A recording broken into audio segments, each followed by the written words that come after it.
Well, I want to thank you so much for joining us. I'm Mark Schumacher. I'm the CEO of the Home Furnishings Association, and this is our final weekly webinar of 2020. When we first started this year, normally, things dramatically changed in March, and we ended up really turning these webinars into what I think has been such an amazing tool for our members and for the retail industry as a whole in home furnishings, because we were really listening to the needs that you had, the questions you had, the problems, the concerns, the challenges, and we've tried to meet those. And we're going to end this year by doing that very same thing, and really honoring this whole pathway we have taken all year. Because what we're going to answer today, for those of you that are joining us and watching, is, are you close to losing the credit that you need to buy product? Now, if that question didn't get your attention, I know this conversation over the next hour will, because this is some serious stuff with some serious ramifications. We have three guests with us today. We've got Michael Barron. He's the president of Barron and Associates. He specializes in credit forecast, account receivable protection. So he's a jack of all trades, and he's a really great asset here to have. We have Michael Hudgins. Michael is a managing director at CIT Commercial Services. They're one of the top largest banks in the country. And we have Larry Furiani, who's a VP of Dealer Relations at Coaster Furniture. Gentlemen, welcome. Thank you so much for joining us. And I want you to know how special you are, is that I've really broken out the high-tech graphics behind me here. I had blank space, and I figured I'm just going to shamelessly put the title of this webinar as well as our web address, www.myhfa.org. So anyway, gentlemen, thanks for joining us. I'm going to start with Michael Barron. Michael, this is a very provocative title for a webinar, and the question I just posed is seemingly something that gets people's attention. Tell us succinctly, what is the issue and concern? Because you, if people don't know, have been beating this drum for the last number of months, but what is our big concern here that we're going to try to tackle today? So generally, and thank you for allowing myself to be here, but generally speaking, if you're a retailer and you're being protected, your accounts receivable, your dating is being protected by, say, a factor, in most cases, you know it.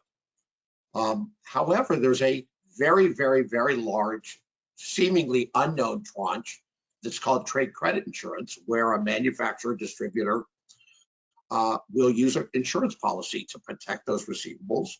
And you may, in many cases, not be aware of that. And owing to the reaction of our supply chain in March and April, those limits are in flux.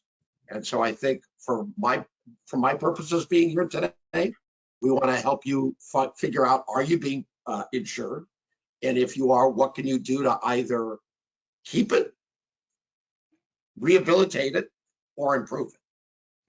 So the danger here, I mean, let's just cut straight to the chase here. So the danger is, if you're not aware, if you're not positioned well, and we're going to talk about an example. I don't want to talk about it just yet, but there's an example that we have that's a really good one of a retail entity just waking up and realizing that their credit power went down to zero, overnight. So this is truly a concern that there may be a number of retailers, our members, people that are watching this, that could be in danger, not know it. Is that fair to say? And if so, how is that possible? Yeah, it's fair to say. And again, a Barron Furniture, I could go out and buy an insurance policy to protect my open term sales to my 100 retailers. And it is possible that none of those retailers would know that they were being insured. And if those limits were reduced or canceled, it would materially affect their ability to buy on open terms from my company. And so when we're talking about a supply chain that's a mess right now, this can really be an additional problem to really kind of tilt the scales. Michael Hudgins, I want to bring you in at this point. What are well, first of all, how common is this? Just so people know, because if there's a segment of our retail, dealer population that does not know that this insurance is happening, how common is it, and what are the pressures? Why suddenly are we seeing that there's perhaps fewer people that are qualifying to be insured in this way? Give us an idea.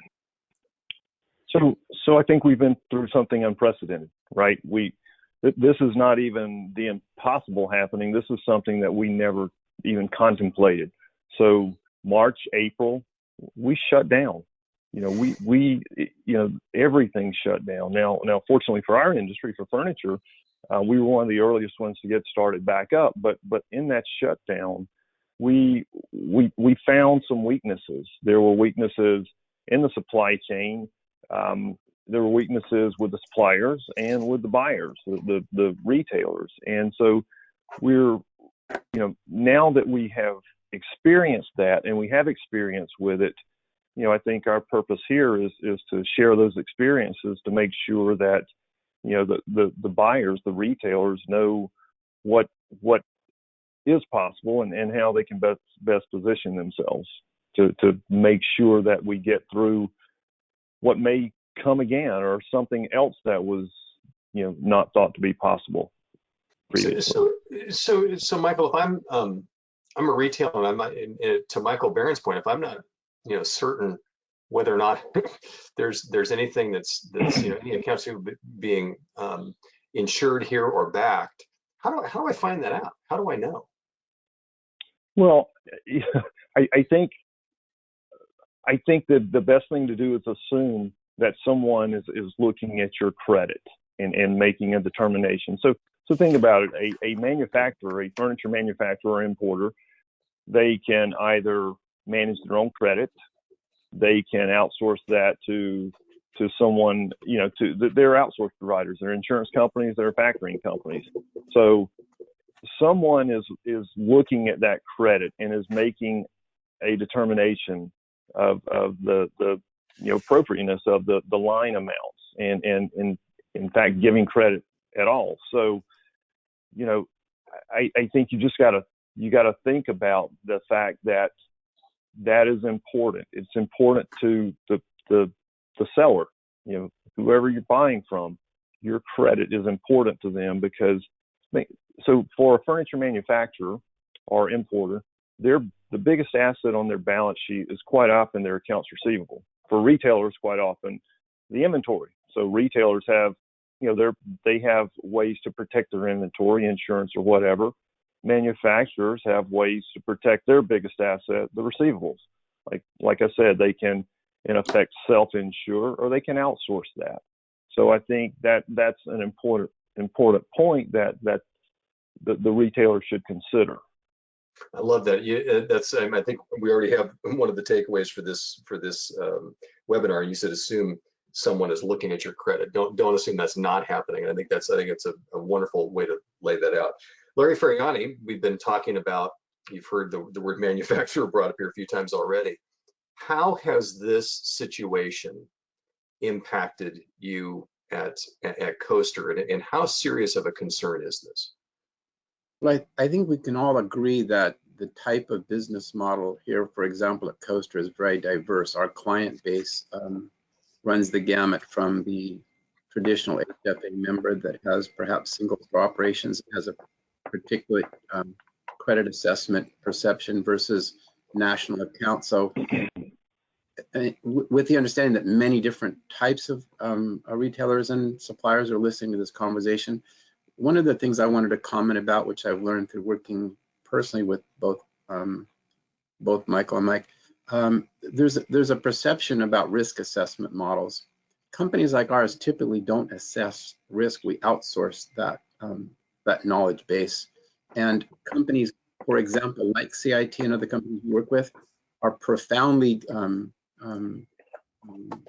knowledgeable about the inner workings of both the person that's supplying the product and also the retail partners that we in turn want to assign that risk assessment model to. The third component is the back office model. Not all of us have the staffing available to do the physical collection process, the billing, etc. So there's multiple components which will come out in this conversation about how we look at the probability of outsourcing the risk and then manage the collections and determining who's paying on time and on a timely basis. So the other thing I'm going to comment about is, from our point of view as a wholesale distribution model, I'm going to speculate that we don't see credit as a source of capital funding for a retailer. We think it as a tool to manage the flow of the product and the time of the payment. And there's a diversity between the time of payment and the flow of the goods.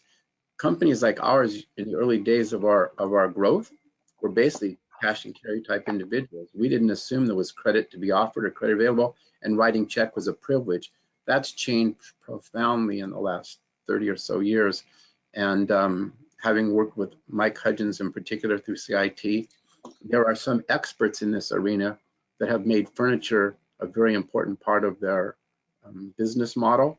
Mm-hmm. And that's part of the reason why I think you've invited him here today. So I'll stop there for now. Michael Barron, I guess my question is that what Larry just said, which gives you that picture that when the pre-COVID, everything was moving along fine. You had this situation to where certainly, okay, so there's a number of entities that are outsourcing their accounts receivable, but it was working because the flow of goods was keeping things moving. And so, it didn't mean everybody's going to pay exactly on time, but the point of the matter was it was moving.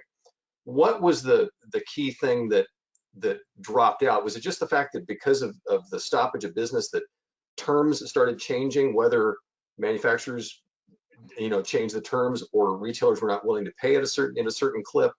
Where did the wheels first start coming off here to cause these concerns? So when we were sitting right where we are at this time last year, we had the longest uninterrupted period of fiscal prosperity in our history. So we were long overdue. I don't want to use recession per se, but we were long overdue a correction. And I already think that the rating services, be they factors or the trade credit insurers, were looking at a rolling back as we came into 2020 in January. When we got shut down, we were just talking in the advance 9 months ago yesterday, right? Mm-hmm. Most companies and individuals, financial advisors were saying, conserve cash, hoard your cash, don't pay anything that's non-essential. And so what happened was an egregious stoppage of revenue and people slowing or halting their payment streams. And I could speak more specifically for the insurers. They saw that as willful disregard for the payment cycle and acted accordingly and started to roll back and cancel limits because many of the retailers didn't know they were being insured. They're getting calls from companies called Atreides or Coface or Euler. They don't know who these names are, and they don't return the calls. They don't share the information, and most importantly, this will be my theme, they don't tell the story that needs to be told about why didn't you pay. So by them arbitrarily delaying based upon their cash flow concerns, I mean, let's face it, there was tons of pressure there. They may not have realized they were hurting their credit standing, any of that. They were thinking survival and not seeing that as being part of this process. Is that fair? Absolutely. So with that said, so I'm going to kind of keep going in the same flow we got here. I like the way we're set up here. So Michael Hudgins, let me ask you this then. So in this world of, maybe I'm a retailer that I don't know that a lot of these transactions are being insured and backed. With that said, are there, if I've not paid on time like that, if that starts to happen, am I being blacklisted? Am I being looked at now in less credible eyes from the financial standpoint as that retailer? Do I not know that I'm creating this damage that Michael Barron was just talking about? Well, again, it was something that was unprecedented. So we haven't been through this. I mean, we went through a recession 10 or 12 years ago, but it was nothing like this. So I think what we found, and I think Larry and Mike Barron would agree, that the companies, the retailers that were communicating, we understand, the insurance companies can understand that hoarding cash, because when the shutdown started, no one knew how long this was going to last. Right. We didn't know what kind of stimulus the government was going to provide. We knew nothing. So we understand that whole idea of kind of minimizing the outgo, but where the problems, I guess, came in, the bigger problems came in were with the companies that weren't really communicating that. They weren't communicating at all, because as Mike Barron said, if an insurance company called a retailer and the retailer didn't have a clue as to why they were calling, they're not going to talk to them. They're not going to tell them what's going on.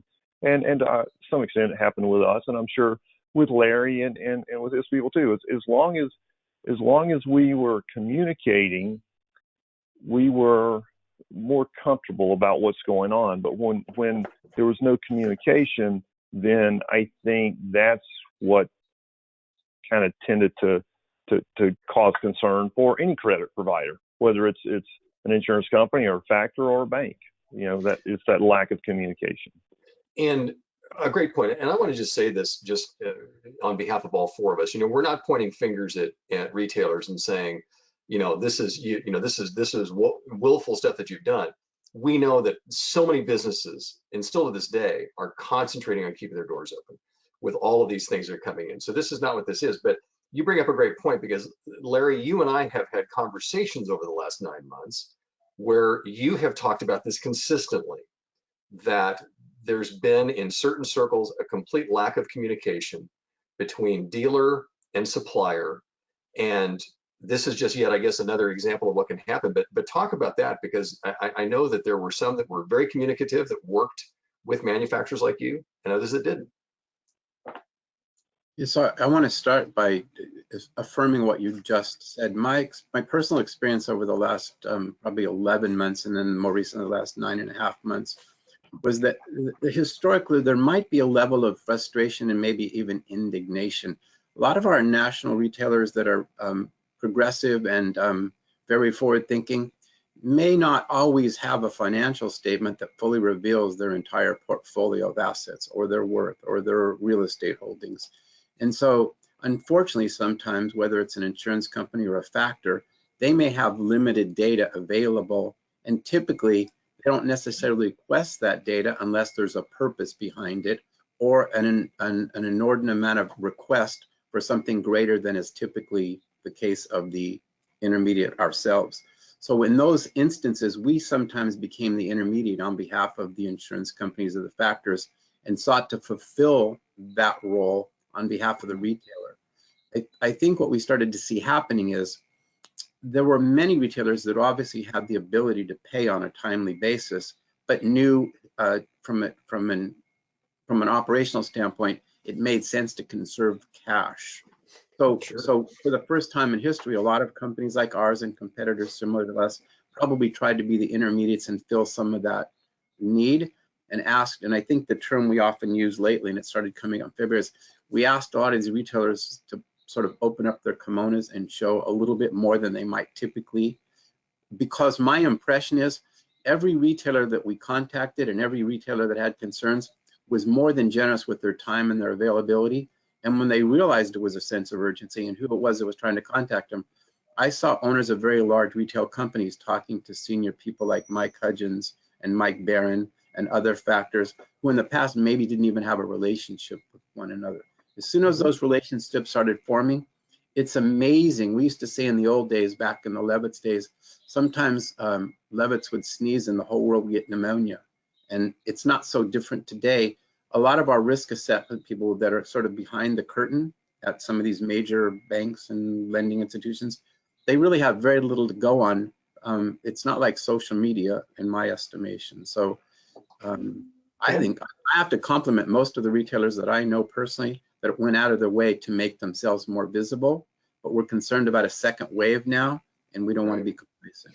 Well, and I think that two things that you've said there that I want to put a little bit of a exclamation point on. First and foremost, I talk to retailers daily, and those that have had, I feel, the greatest successes through this whole pandemic have been those who, from the get-go, contacted their suppliers and said, we don't know what's going to happen, but here's what's going on. So those that have that communication are the ones that I think have really done the best. The other thing too is I want to let everybody understand that you're not watching a history lesson here today. This is still happening. This is still right now, and the concerns going forward. And Mike Barron even talked about it. The next disruption, whatever that might be. This is really now something that a light's been shined that you need to be aware of. Specifically going forward. So, Michael Barron, with that in mind, with this question of not looking at this as something that's history, there's going to be people who are going to say, yeah, but in the first, 6 months of this next year, the supply chain is going to catch up. Everything will be fine. How would you respond to that? Well, I'll go back to an original premise. If you peel back, if only we could peel back the Corona impact of the last 9 months, we are still long overdue the correction of the economy after 11 plus years of uninterrupted prosperity. Mm-hmm. So I don't know that the forecast, are we having a second, will there be a third surge? I don't know what could possibly be the effect there. I just think, without making it draconian, that the rules are changed about how you, the retailer, are being measured or underwritten. And you've got to try to adopt a strategy for, at the very least, the maintenance and hopefully the enhancement of your credit worthiness. And it's really simple. I know we'll get to it, but it's really about communication. And we've talked about that already. Larry made a great point about that. It's really about just taking the phone call and sharing the data. I want to remind people that are just tuning in that you're watching our weekly webinar here from HFA, and our guests are Michael Barron, Michael Hudgins, and Larry Furiani. We are talking about the question about buying power and some of the concerns that are out there right now based upon the credit revolving around accounts receivable, things like that. So let me, there's some questions that have come in, and I want to throw this around here. Michael Hudgins, I'll give you first shot at this. And this is kind of an interesting question. And I don't know you're gonna be able to put a dollar figure on it, but just maybe give us a mindset. The question is, how much credit do I need? I know that sounds like an interesting broad-based nebulous question. Glad you got that question. No, Yeah. But I mean, if somebody walks in your door, if a retailer walked in the door and asked that question, how would you answer it? Wow, you need enough. So look, think of it like this. Credit's fungible, right? You can get credit from your supplier. You can get credit from somebody like me, who's an outsourced arm of your supplier, or you can go borrow money from your bank so you can pay your supplier in advance.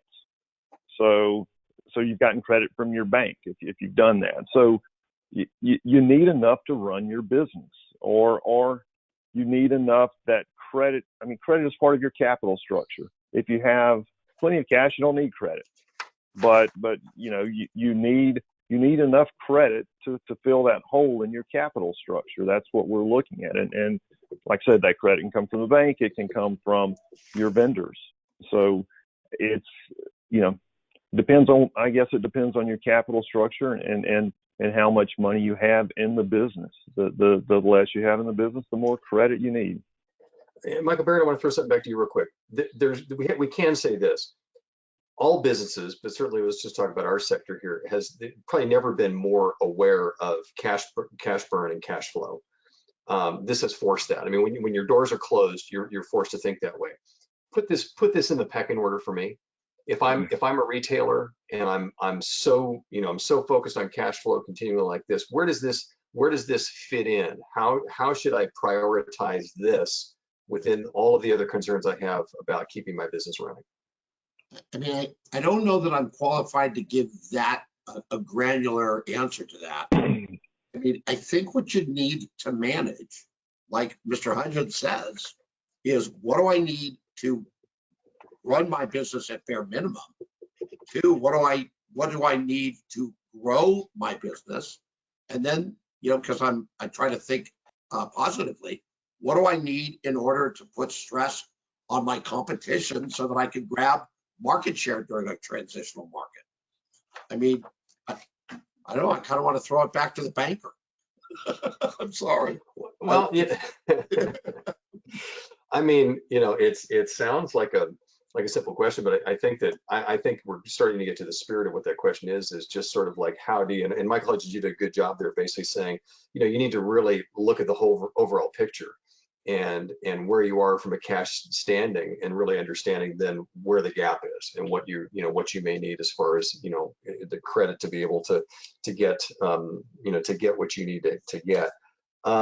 Larry, how do you feel about that? What I asked a second ago about the fact of, hey, the supply chain's quote unquote catching up.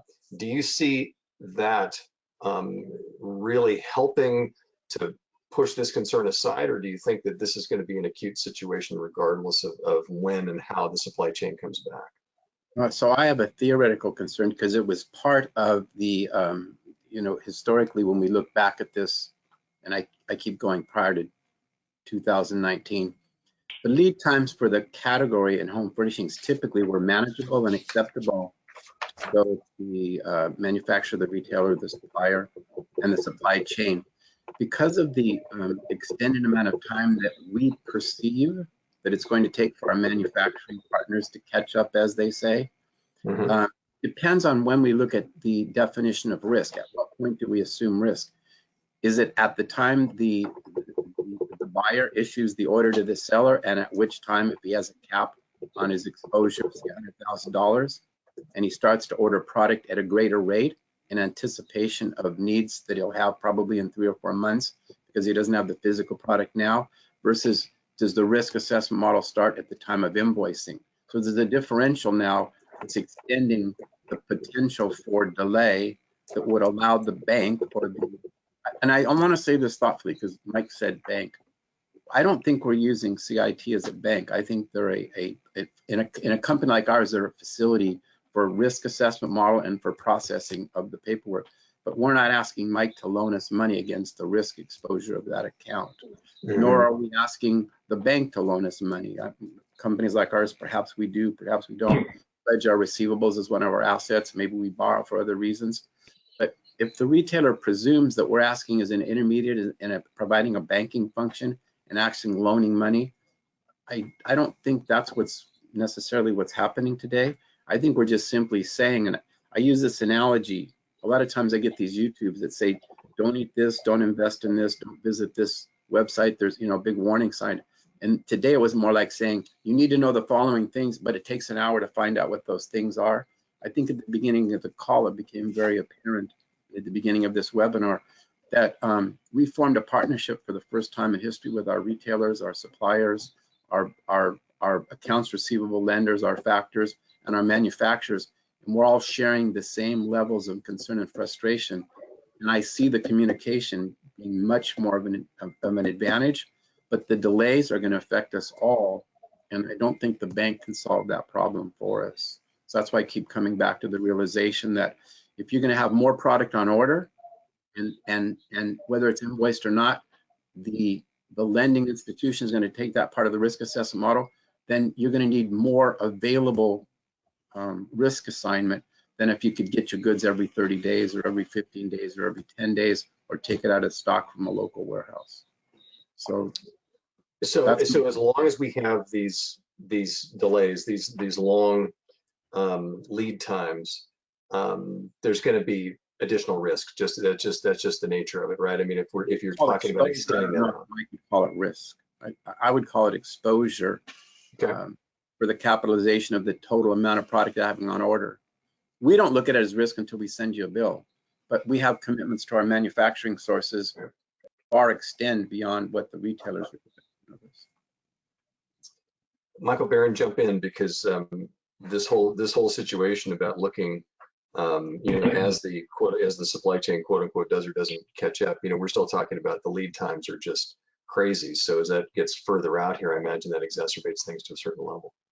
I mean, it was suggested to me by an executive in the industry on the manufacturing side that the buying public has now been retrained Whereas, in March and April, it's like, give me a new bed, give me a new sofa. I need something for outdoor living. And now they've been completely retrained of these extraordinary and unprecedented lead times, and velocity is slowing. So from where I'm sitting, I can only see two levers. One is product, which is not real leverageable today, or money, so that you can strategically outbuy the competition. And hopefully, and again, that's difficult to do when we just come out of the greatest cash flow stressor that we've known in our lifetime 9 months ago. So again, those are the two leverage points that I see. Okay. Once again, I want to remind people we're halfway through our webinar today. We're blasting through here. It's a good conversation. We're talking about the threat to buying power based upon the insuring of accounts receivable and all that surrounds that. Let me ask this, and I'm and I'm just, by the way, I'm Michael Hudgins. I know you feel like I'm hitting you with the unanswerable questions, so I'm just going to continue. Another question has come in, and it just was asked by one of the retailers. How can I avoid losing buying power? So can we talk about that for a minute? Can we talk about what are some things beyond communication that perhaps a dealer can do to try to make certain that they're not losing their buying power? Are there things beyond that communication that they can and should do? Yeah, look, I guess the one thing that became apparent to us earlier this year, the companies, so get past the communication, the companies that shared with us what was going on, right? Okay. The ones that didn't share, those were more difficult. But the ones that shared, the one thing that became apparent to us is the companies that had liquidity were the ones who were better able to weather the shutdowns, the slowdowns, whatever you call it. So what is liquidity? Liquidity is the cash you have on hand, and it's your ability to borrow. It's the lines you may have available that aren't restricted. If your lines are restricted because of covenant violations or something, then that's not true liquidity. So what became apparent is that the companies that had liquidity, adequate liquidity, were able to weather this and retain their buying power. So I think a key, we talked about communicate with your suppliers, their outsourcing arms. And let me address that really quickly because Larry made a good point. So CIT is a bank. We are a bank, but what I represent and what I'm representing here is we're also an outsourcing provider. We're an outsourcer. It's a turnkey outsourcing solution for AR management, and that's what I'm here talking about and what we're doing. So Sure. So Larry's absolutely correct, and I'm glad he made that point. But so going back to what you said a while ago, things were flowing. After the recession, we started having some pretty good years, and things were going pretty well. And companies that had access to credit, whether from their suppliers or through the insurance companies or an outsourced provider, may not have needed bank facilities or may not have needed much in the way of bank facilities. But what we figured out recently is having access to that and having access to it before the crisis hit is very important. So I would say stay close to us, stay close to your suppliers and their credit people, but be really good friends with your banker as well. Well, and when you talk about liquidity, I also think about that really responds to a number of things, because there's so many retailers now that are also realizing that as sales have bounced back, that they realized also they didn't have reserves at levels that they feel comfortable with, and this falls in with that. I mean, the liquidity is a big part of that. So I think that's really a key thing. Michael Barron, who's impacted more by this? We have a very broad membership. Are we talking about small, mid-sized, large retailers? Are they all impacted the same way, differently? Give us an idea. I don't think it falls into a particular strata. I mean, I think because it's all relative. losing a 50 or 60 million dollar buying facility across 20 vendors is to a top 100 as, you know, losing a $100,000 facility is to a $2 million retailer. So I don't think that it plays favorites in that regard. We lost a lot of top 100s in 08 and 09. We saw this treating people equally, and what I mean when I say equally, poorly in the awful days of late March, April, and early May, and it's come back.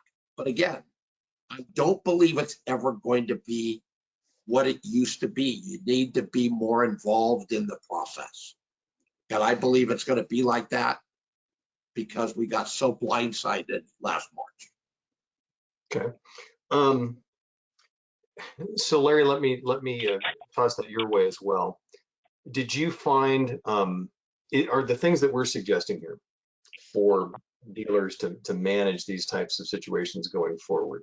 Does the size of the retailer ultimately matter, or do you feel like this is something that can certainly play the same for the small, mid-size, and for the large retailer?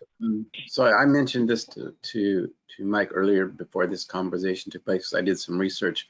I think what caught us and mystified us most back in February, March was the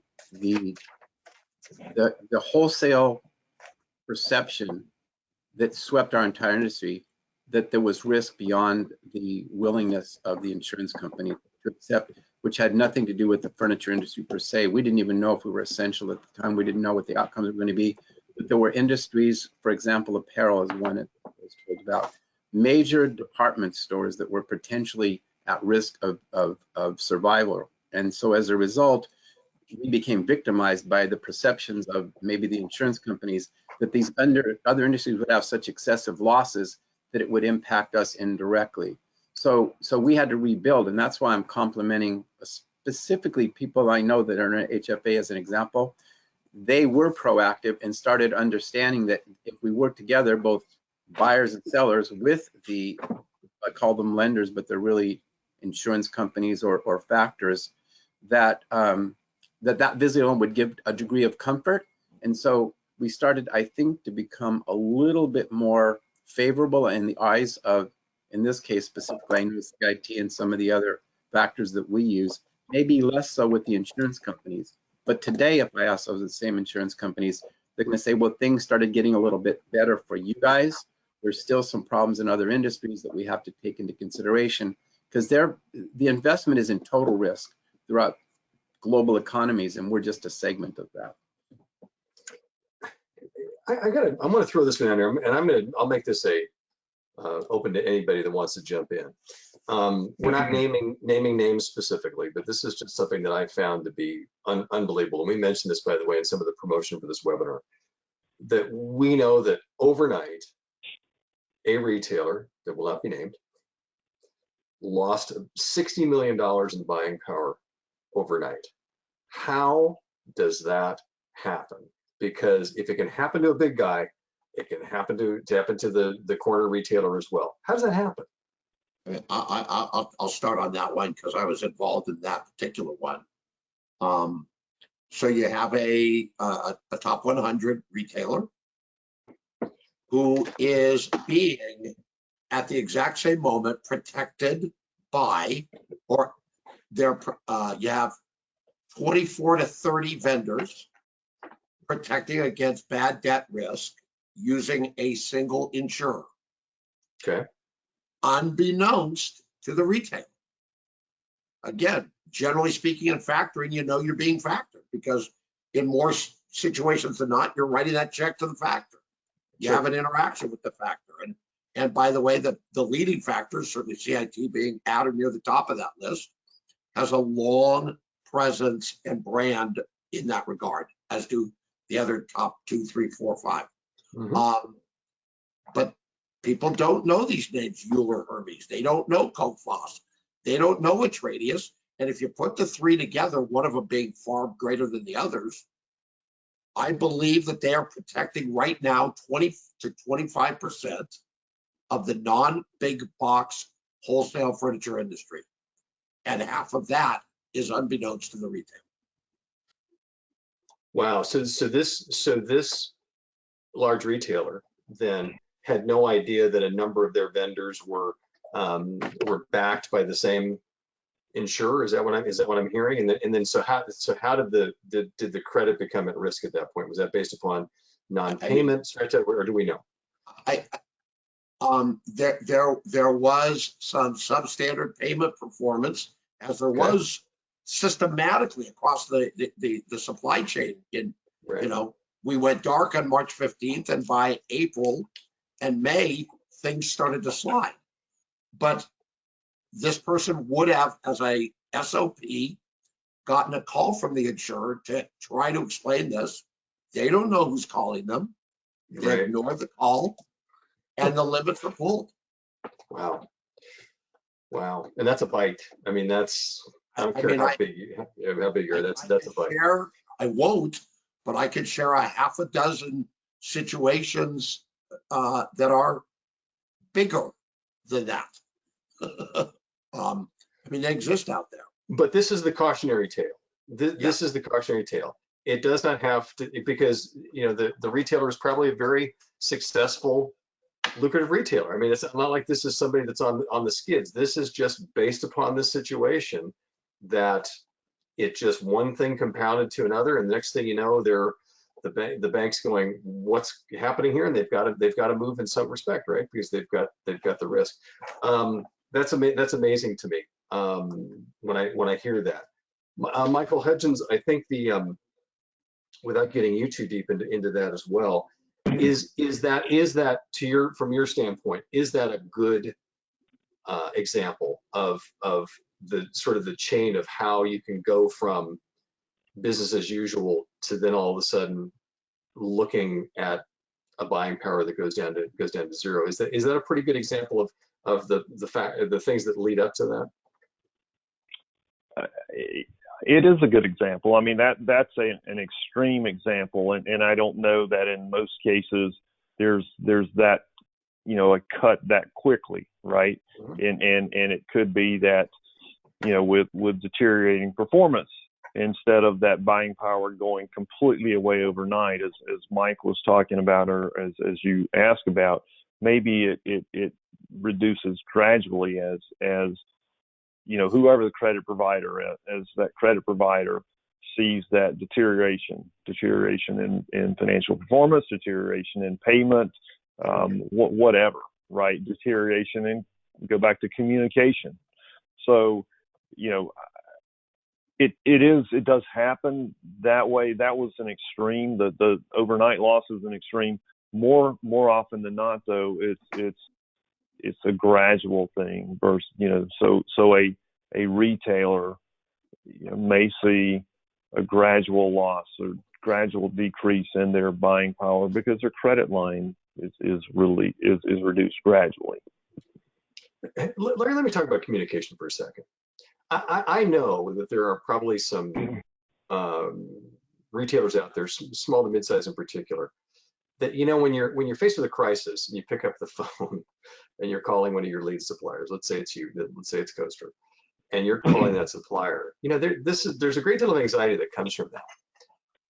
How much can you honestly do? We're not going to hold you to this, but how much leeway does a manufacturer have to work with a retailer?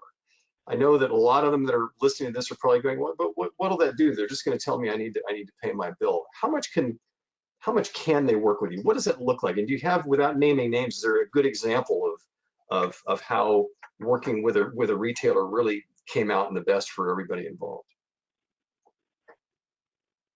So I'll take the start on this one. I think they can do. I think they can do a lot, and as I don't want this to sound draconian, because for all of the bad stories, many of them have very quick and immediate constructive outcomes. We had a retailer that both Mike and I were kind of involved with, but it started with me identifying that they were about to lose a considerable set of facilities over what was, in my opinion, a misunderstanding of their cash flow burn while opening a new store. and they didn't know who the insurer was. They weren't returning the phone calls. I was able to get involved and facilitate a conversation. And as Larry said, they opened up the robe or kimono, shared the information, and we were in that case able to restore what would have been a very large loss facility and restore order in very quick time. So for my money, if you communicate and you share earlier rather than later, you're going to always get a better outcome than if you don't communicate at all. Well, Larry, do you have any examples without naming names that you could share about how a communication bridged that gap with one of your dealers, or do you have any? Countless. I think countless, not one. My impression was that the term NDA took on new meaning in February and March, and there were numerous times, specifically with Mike Barron, who actually had no financial benefit in the relationship time, but had a knowledge base. We would simply say to one another, I've got A on the phone, I'm going to get C on the phone, and in the intermediate, we'll be B. We'll sign the NDAs and everybody goes back to neutral corners, and then A and C start talking within a matter of sometimes minutes or hours or days, because keep in mind, everything that we're talking about has a time continuum. An order is usually the predicate of this. Somebody sold something, somebody needs something, somebody's out a deposit on something, and this is not, shiploads and ocean freight. Right. Sometimes it's somebody's.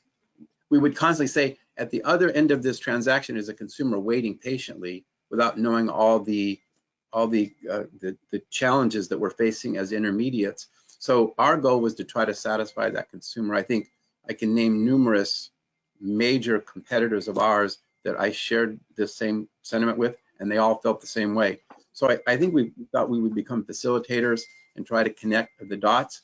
But I'll also simply say, after doing this for a long time, there's a few people like Mike Barron in the industry that took it a step further and altruistically did things without necessarily having any financial interest in the transactions. It helped us to better understand all the things that we're sharing with you today. And even though we're not a client of Mike's, we have been many times in the past with CIT, we know how they think and we know how they think about furniture.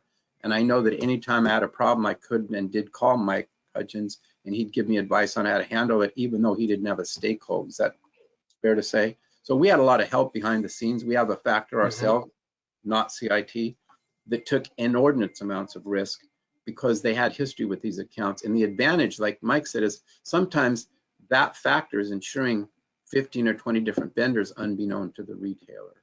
And all of a sudden, one solution became the benefit of many suppliers. Larry, while we're talking about that communication, and again, I always focus us on the retailer. That's who we primarily serve at HFA. What does that call look like?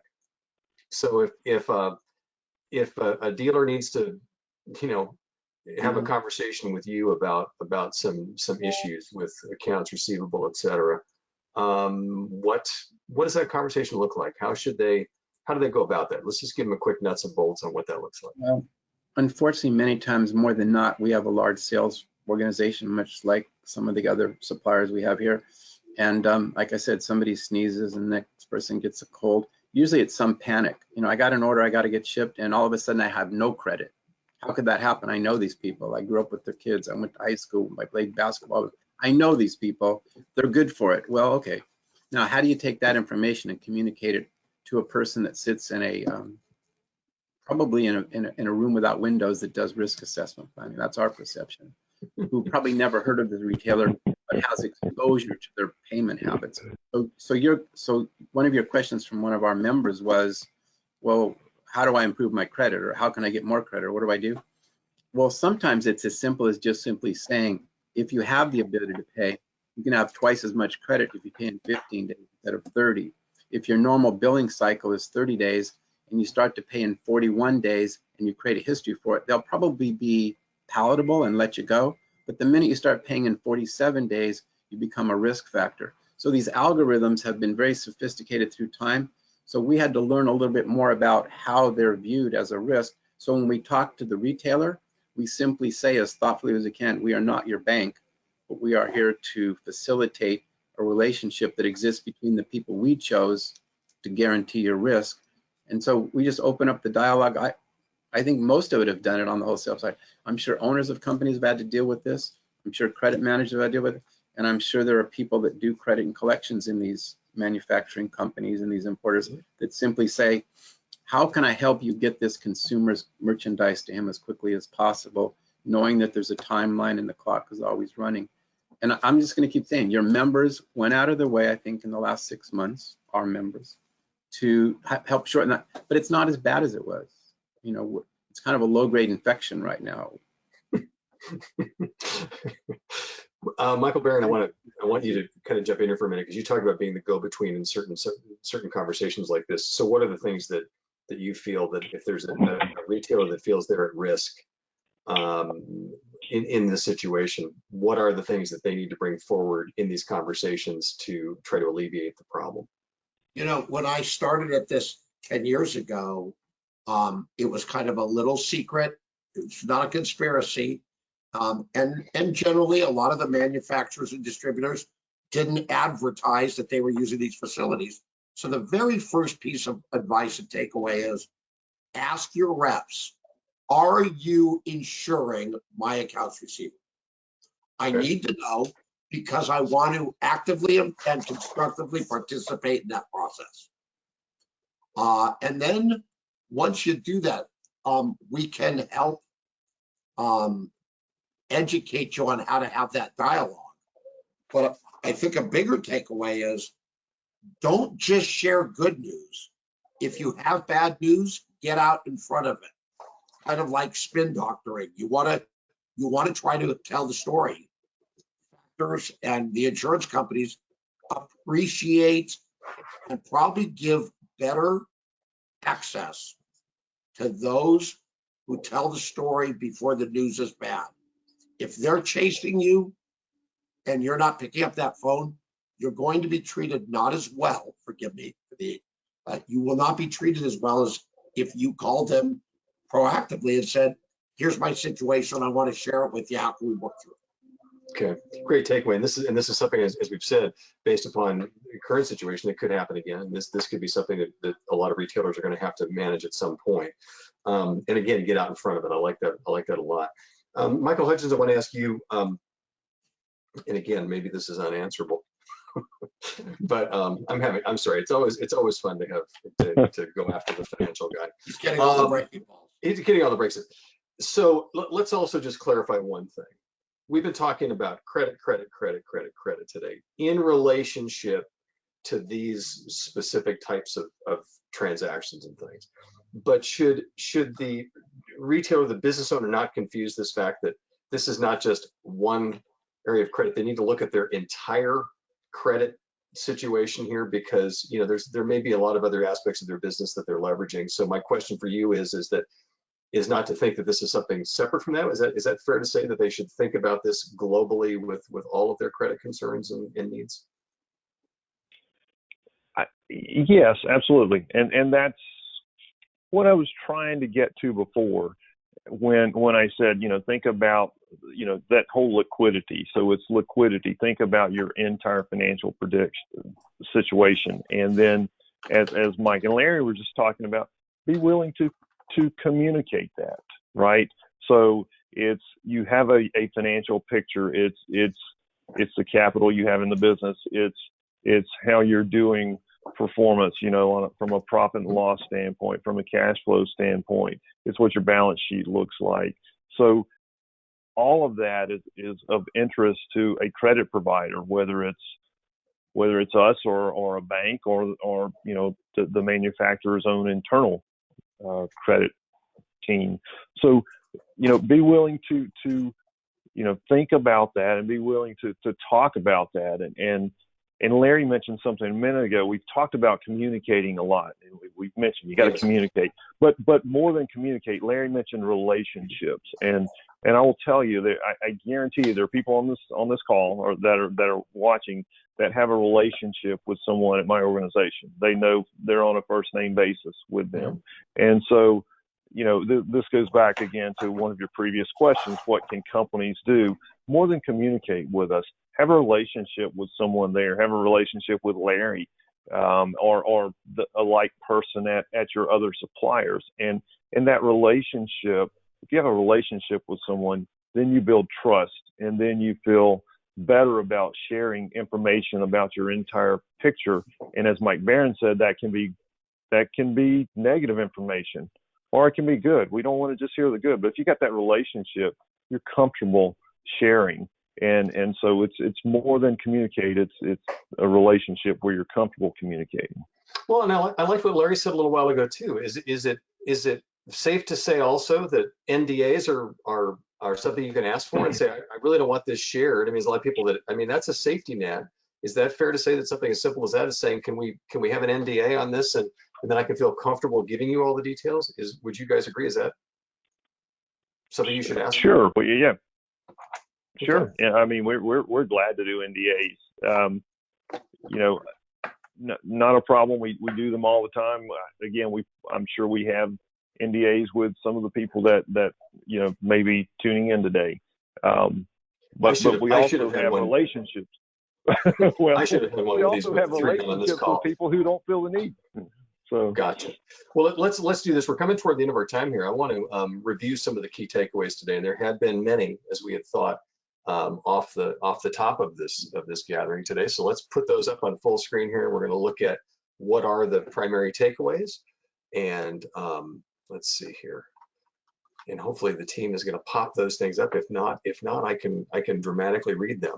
But number one here is that really and truly your ability to utilize credit to complete purchase orders may be at risk. This is something we want you to understand today. Furniture manufacturers can manage their own risk, or they can outsource that risk to factors or utilize trade insurance. These are things we know. You must assume, and this was a great takeaway, Michael Hudgins, you must assume that your credit worthiness is under review. You got to assume that. You need to proactively contact your suppliers, develop relationships, create open communication. Sounds simple, isn't always, but boy, this has been a drumbeat that these three have been really pounding ever since this started. And then also, ask if you're being insured. Ask your reps, as Michael Barron said, is this purchase that I'm doing, is this being insured? See, there we go. I knew we had the graphic at some point, and I just went ahead. Look at that. I should have said they were off the top of my head. Isn't that amazing? Once again, assume your credit worthiness is under review. Be proactive. Ask if you're being insured. Also, a couple of things I would throw in there. Michael Hudgins mentioned about liquidity is king. If you build liquidity, then your credit needs are less, and that certainly puts you in a better position. And then, gentlemen, any other takeaways that we missed here? Michael Barron, you're kind of at the heart of this whole thing. Any other thing that you would suggest are kind of those keys today? Just answer the phone, pick up the phone. Answer the phone. This is, all of our takeaways here are so high tech. No, it's just this is. I guess you're going to use one of my favorite lines. Don't turn common sense into rocket science. Common sense says communicate, deal with people head on, tell them what your issues are, work together. I mean, these are all kind of key things. Let's put up also we have one other slide here I want to put up here before we wrap up. And I just want to make mention that we want to thank you, for joining us, because this has been an incredible vehicle for the last 9 months. The webinars. This webinar will be available at www.myhfa.org. You can find the entire library of them there. There may be takeaways here, things you want to share. That is the best place to send people to link them up. And we've got a lot planned for 2021. We're just really starting. And gentlemen, first and foremost, I want to thank Michael Barron, I want to thank Michael Hudgins, and I want to thank Larry Furiani for joining us.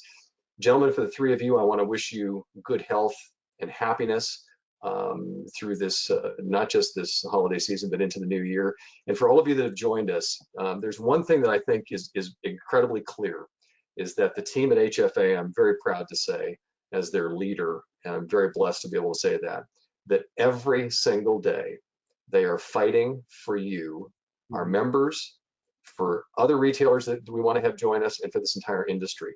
And we're going to continue in that leadership role going forward. We want to provide value. We want to be the first phone call that you make, and we're going to work hard to win that from you. So, gentlemen, Thank you so much. We appreciate it. And we will see everybody on Thank the you. other side for our first webinar of the year coming up in 2021. Thanks, gentlemen. Have a great holiday. Thanks, Mark. Thank you, Mark. Thanks for having me.